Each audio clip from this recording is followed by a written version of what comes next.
state of. Kabir Khan's with us, filmmaker. Kabir, you had to go through what you've described in the past as your American nightmare. You were flying after 9/11. You were held for questioning. They Googled you. They asked you questions and counter questions before they let you go. Then you said it was natural. It was post 9/11. But in all these years, 8 years, has anything you believe really changed? Well, yes, not much has changed. It has definitely changed since 9/11, but not much, because post 9/11 there was much more of this random questioning that was happening and sort of being held back. I have been stopped thrice, once in fact in a plane for 5 hours.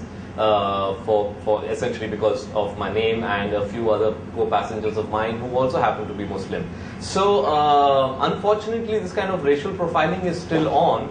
I know that people are justifying this by saying that post 9/11 there hasn't been a major terrorist attack in the US, and so this must be helping, but I don't think the end can justify the means. Just on principle, racial profiling is incorrect, and if you're going to justify this kind of random questioning in the name of security, then there are a lot of other measures that you need to justify that Bush took in his war on terror, like the invasion of Iraq. I mean, even that is claimed by the Bush administration as being something that helped prevent terrorist attacks in the US. Right. At the same time, of course, Meghna Desai, many people would argue that every country has a right to decide how to defend itself, what rules and laws they need in place, and how to go about implementing them. But when do we say enough is enough, you're going too far? Racial profiling is a reality now. No, it's one thing. I've lived in terrorism in UK for 35 years. We have to be very vigilant in UK, even in underground, everywhere. And the police do have a right to stop you if you have a bag and so on. Right. Now, the thing with racial profiling is very simple. You have to guard the people against the probability that a terrorist will escape if you don't screen the probability, or the probability that an innocent person is going to be detained. Right. Now, which is the bigger risk? The inconvenience to a VIP or the death of 1,000 people? Its answer is very simple.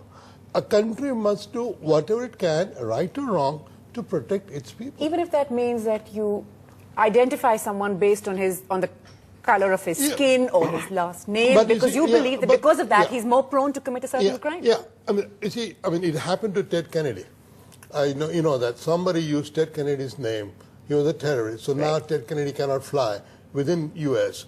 because he's been put on a blacklist. Why? Because of... Now, you have to be extra careful and not worry about criticism of racial profiling, because if you let it go, and if something happens and people get blown up, then people say, why did you let somebody go? So I think security service has to be ultra cautious, totally risk-averse, and the maximum inconvenience to Shah Rukh was that maybe for an hour, maybe for 2 hours, he was put in a room and questioned. Wow, why not?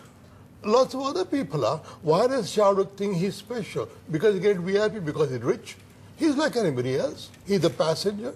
He's going through I mean, why was he expecting the red carpet treatment, really? Because in India, we are so soft on terrorism that if you're a badawala, you go through, nobody stands in queue, nobody can, because, in India, there is no equality before the law.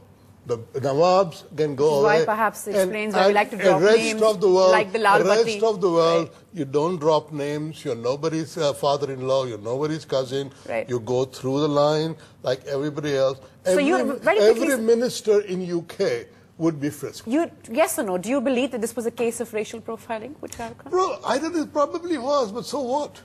So what? Who cares? How do you see it, Professor Nandi? So what? Doesn't matter who he is? Frankly, I do not care about this episode so much. Right. Tuba.com